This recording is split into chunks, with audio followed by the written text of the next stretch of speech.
вече Митьо Пищова е дошъл. Бравничета! Разбрахме го по един невероятен начин, че Митьо Пищова е тук. Той не би следвало да танцува заедно с моя балет, но, както знаете, понякога нещата... Нали, господин Трифонов, ми казахте, танцувай, включи се, аз така разбрах. Да. Раздай се. Понякога нещата излизат извън контрол и това е, може би, нормално в такъв тип телевизионни предавания. Заповядайте, господин Пищов, радвам се. Благодаря, господин Трифонов, много ми е приятно. На мен също. Добре сте дошли. Къде Добре сте заварили.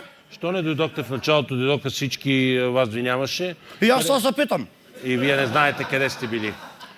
Имах вода в коляното, се наложи да я извада. Да извадите водата в коляното. Добре. Заповядайте и можете да се чувствате. Благодаря, къде да заповядам?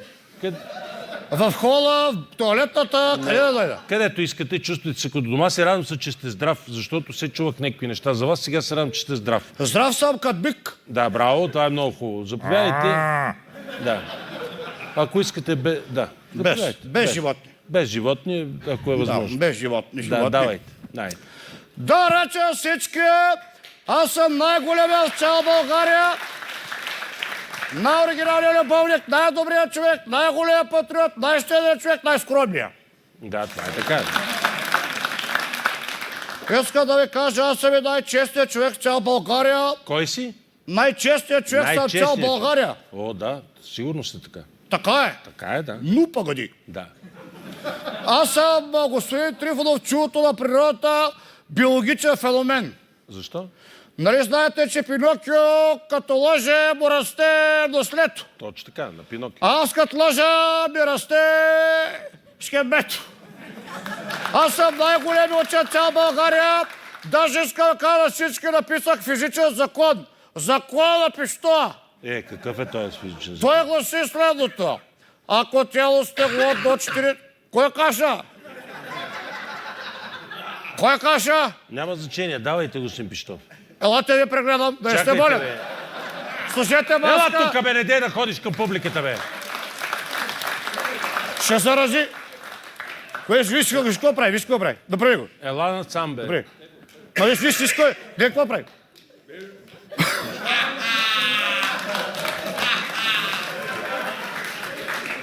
Иска да кажа, че да не заразиш другите момчета там, кашляш, млящаш, бухаш, бацили.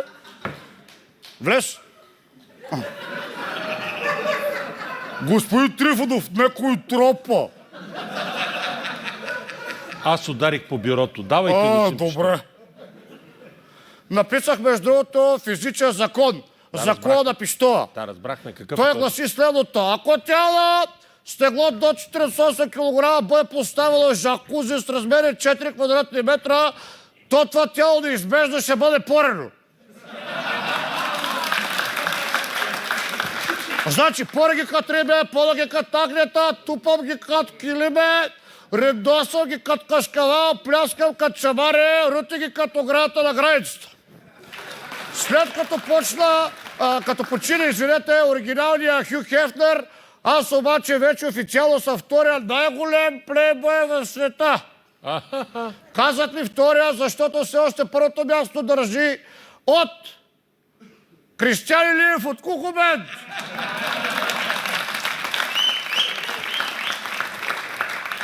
Аз съм най-големия любовник с най-голямата любов писалка. Но колкото е да е голям писалката, дори и на нея няма да изстигне мастилото, за да напише всичките ми бройки. Това е. Към днешна дата съм бил с 2533 женички и половина. Половинката е от едно джедже.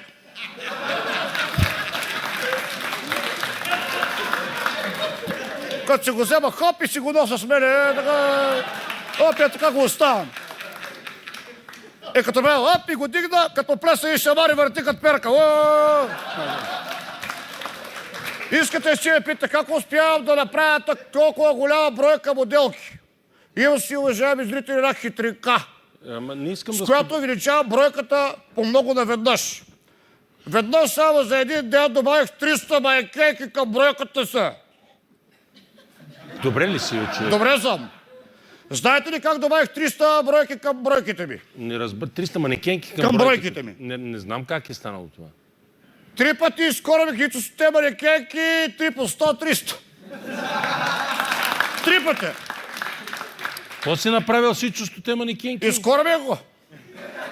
Изкорема всичкото манекенки, Да. така стават 300 манекенки. 300. А той какво каза? Мълча. Не мога, господин Трифонов, не мога без агънца, без малките паечета, маечета, без женички, без медилцата. Винаги съм имал жена до себе си, само в казармата, уважаеми зрители, трябваше да се задоволя с колко жената. Да. И в момента имам женичка, най-слабата, младата, най-красивата сливата. Коя? Много сме близки, всеки ден звъня на жена ми. Все някога ще ми дигне. Тя е чудовище. Кой е чудовище? Жена ми. По-точно е като чудовището от Лох Нес. Не съществува. Аз съм най-щедрият човек с най-голямото сърце. С най-голямото какво? Сърце. Сърце. Да, помагам господин Трифонов на хората в тежко състояние, старите хора, болите, инвалидите, вредите, чалгарите, феновете на реалити формати. Им помагаш. Помагам, да. И феновете на реалити... Разбрах.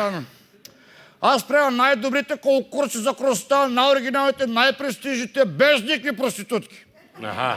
Тази година направих много конкурси. Мис Дупе, мис Жуки, мис Цици, мис Ля ръка, мис Минискус, мис Ахилесо сухожилия Мис направих. Минискус.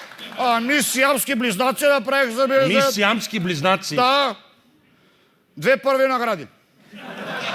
И понеже господин Трифонов, аз винаги ги разказвам какво слагам в любовното жакузи и къде се случва магията, помията, мисля, че е време да я покаже нагледно как да приготвите най-доброто жакузи. Готова за порене и пълнене манекенки. Ванка, нека да внесе жакузито. Абе, човек, в моето студио, Чакай! чуй ме да ти кажа, Ето, сега ще покажа. Това не в трябваше. моето студио, внимавай, Иване, Та гата е служила студена вода. Видеш? престани, бе! Защо? Престани! Чакай да му кажа нещо. Защо престана? Защо престана, господин Трифонов? Трябва да се смееш си. Кажи какво направи, господин. Защо е сложил студена вода, като знаеш, че аз се потма? Така ли? Така ли си го е? Мръсник. Защо? Мръсник. Защо изкара това джакузи сега? Сега иска да покажа, ето това човече. Чакай малко. Няма да си вземе. Скъпи приятели, ще го взема. Ела тук да... Не. Ма той му харесва, бе. Седеш бой! Не по камерите. Унизително е да избърша спудела. Сега... Кой извади това джакузи сега? Сега искам да кажа, дигне малко от това. Сега въдете тефтерчето и записвайте. Любовното жакузи на пистола.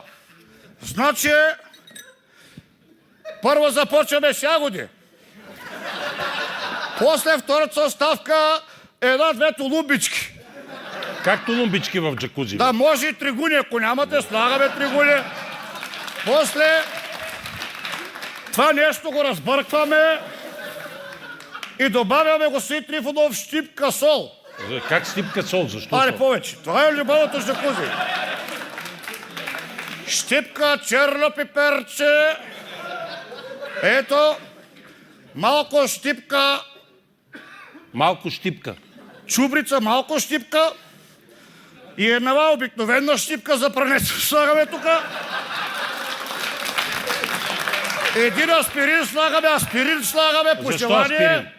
Защо аспирин? Разбъркваме. Това да не са кисели краставички. Разбъркваме, ако се получи такава хомогенна смес и чак тогава прибавяме най-важната съставка.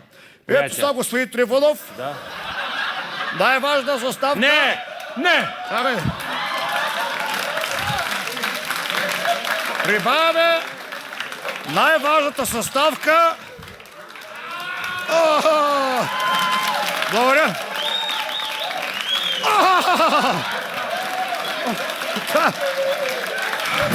Вижте.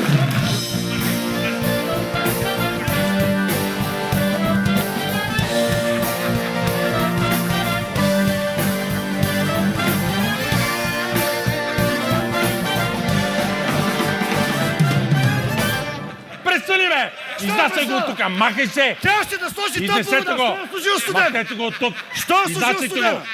Някой да му помогне! Ще чупиш микрофона, ще скапеш така! Не съм, той е Бодолцойчев, нали така? Избутайте го! Махнете го оттам! А защо е служил студена вода? Трябваше да сложи топла! Не е ли Махнете гад? го! Не е ли гад? Не е ли гад? Не е ли гад? Махай се!